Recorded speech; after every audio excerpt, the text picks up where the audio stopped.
When you think about Graceville, you think about Queenslanders. You think of wide streets, safe, comfortable, practical, historical. We're not going to show you that.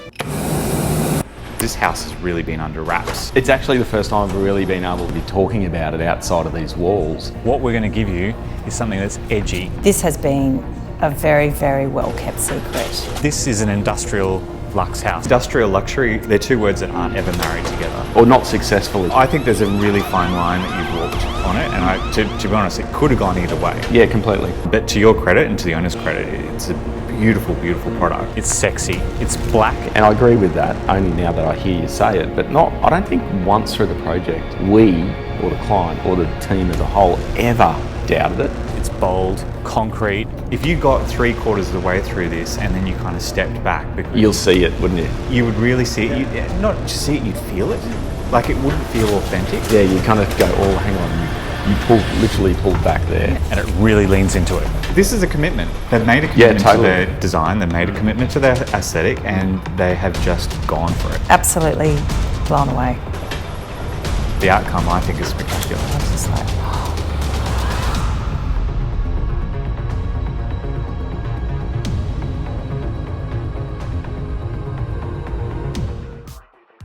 You must be happy when you get a client like this that wants to go on the journey with you. Yeah, totally. To actually get your ideas across and it can have a meaningful sort of outcome to them is super critical. It's a highly emotive zone that we work in, but their collaboration on this was awesome.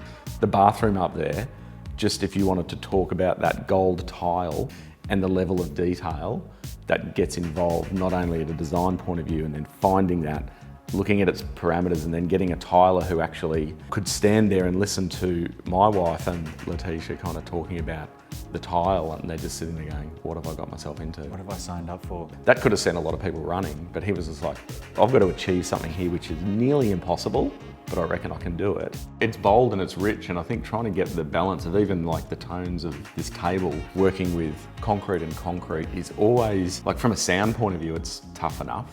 So there's a lot of work and a lot of engineering that's gone into effectively this concrete reach that you've got out to the river. Yep. That's not really integral to this house. It's No. beautiful to have, and it's an amazing design feature. But can you talk us through what was your concept for that, and how do you really see that fitting into the design? I always like to come in at a really nice journey and a nice, as level as we can to the footpath in this instance. It's okay to have a few little platforms and portals to come up to, but inevitably, when we got to this main living space, the concept from the start was the pool has to be on this level.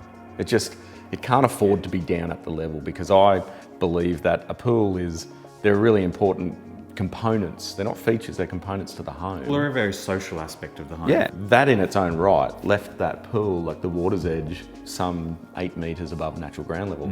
So instantly it's, right, we need an engineering solution here that can marry with that concept. So that coupled with the angle of the reach and the riparian setback and side setbacks and all those sort of things dictated a little bit about the shape.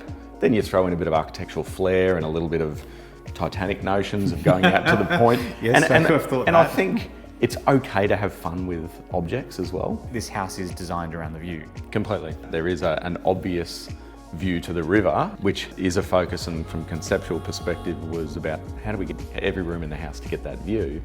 But I don't ever discount that front. Living up into that beautiful tree is just as nice as the room at the front looking at the river. That tree out the front, from an arborist, to actually get that to work, and where we're allowed to do retaining and how we had to water cut the roots, just the way it engages with the whole house, getting an organic form, it just works with that tree.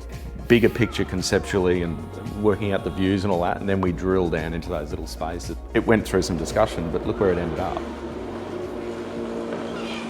It's very much a family home, albeit it's bold and striking and luxurious, if you want to feel that. It will suit a lot of people. Well, this is that house that, like my friends who have kids who go, oh, once you have kids, everything has to change. Yeah. It really appears that these owners felt like, well, no, it's not going to change. No, We're still going to have our lifestyle, our style.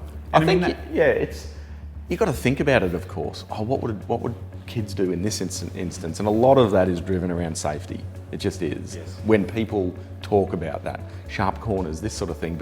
And that's okay. It's not a wrong way to think, but you've got to break that down and start going, really? Are people really going to run into that screen at the end? How much bubble wrap do we need around That's this right. child? I guess we need to immerse ourselves in our clients' lives, and I say that to a lot. I say, you've got to be happy with us because I'm going to dig deep. That study zone, we just deliberated for so long about what is it?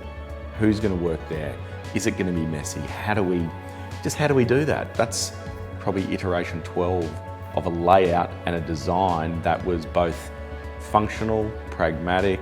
So this kitchen and its relationship to the entirety of the house is more of a harmonious sort of collaboration than a kind of like, well, that's a kitchen that's kind of just stuck in there. They bleed into everything, and even to the point where the materiality and the detail of that, it needs to go over to that area as well. Then inevitably it goes upstairs, but once again, a bit cliche, but it's the sum of all those parts, the detail of the screen. You can't just go, I'm going to do a home and I'm going to put all of my love and attention into the kitchen and all the rest just doesn't matter. This was one of those homes where it was like, there wasn't a detail that escaped some scrutiny. And your challenge as a designer, or any designer's challenge, is to actually express how that's going to be before it's in situ. Exposed concrete ceilings and suspended slabs, that's not what you think of luxury.